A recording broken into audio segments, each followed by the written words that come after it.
A very good morning to you all and welcome to the 4th annual GG2 Diversity Conference. Please welcome the Executive Editor of the Asian Media Group, Shailesh Solanki. Good morning, ladies and gentlemen. It is my pleasure to welcome you to the 4th annual GG2 Diversity Conference, Empower for Change. Britain is a very different country from those dark days, and we live in a far more welcoming and tolerant society. The open prejudice and discrimination experienced by my parents' generation is no longer accepted. But whilst progress has been made, we still have a long way to go to achieve equality in many areas of British life.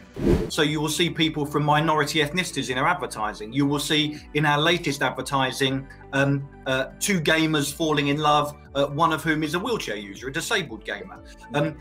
Not because we want to tick any boxes or score any points, but because that is who our customers are and we want to represent them and their voices in our work.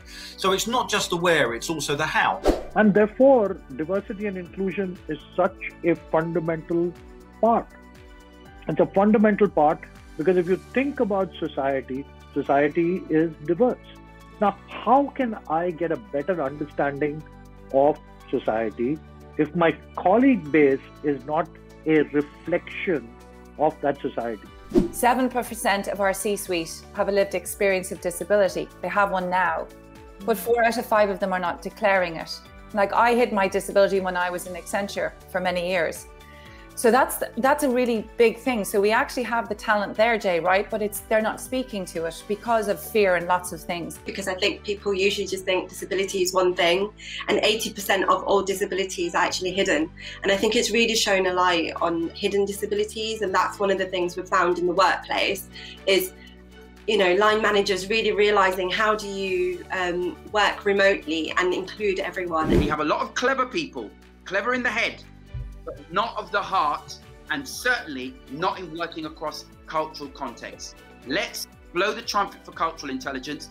Pride is definitely a great place to start. And it's a great place to start because, you know, if you have any challenges or you feel like you need to convince somebody of this kind of activity, you can point to so many big brands, so many big companies that participate in Pride. So that's a great starting point, but it can't be your end point. So we might see plenty of people who look like you, Clive, or like Rob, but you don't see many people who look like me on a pitch, right? I can tell you, I can literally count them on the fingers of 2 hands out of 4,000 professional players. It's the biggest single statistical anomaly in English football is the absence of South Asian players. Right, even when Ben & Jerry's talks about being anti-white supremacists, they're not blaming white supremacists for their beliefs. They're trying to educate on the fact that the ire might be placed in the wrong place, where it isn't about the things that divide us and where we're different. It's about social constructs that actually benefit from having the masses not become aligned and not work together. At that time, the youngest since the Second World War, youngest permanent secretary, and the first, as you said, Clive, from a black and minority ethnic background as well. Now, these rapid moves, these promotions during this period also led me, I think, to feel from time to time to have imposter syndrome, if you like. It was evident in lots of Whitehall meetings that some felt that I'd got these jobs, got these promotions, not on merit, but because Blair had to meet his own commitment he'd made to see more black and minority ethnic civil servants in senior roles. So this was a tokenistic appointment. Thinking about this for such a long time that you really need to put disabled talent as a real talent pool, not also, let's bring a few disabled people in. When I think about the visibility growing up and not seeing people who look like me, that is our opportunity to say we all exist, but all of our intersectional identities.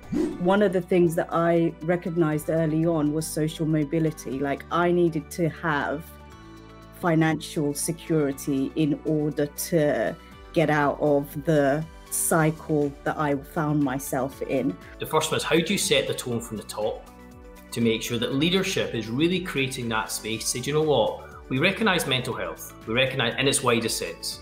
And we're trying to take away the stigma. But also, how do you try and activate and motivate the grassroots of people across organisations that get it, that have probably got lived experience, that want to get involved? So that shaming has a massive impact on our recovery, but it also has a massive impact on our participation. If you're feeling so ashamed because mental health has a consequence in your culture or your community, then it's going to be harder to share it at work. And when you are trying to share it at work, you're taking that consequence back home. This conversation about the impatience of the labels that people have been given and views that they didn't decide on their own is an expression of wanting change to speed up.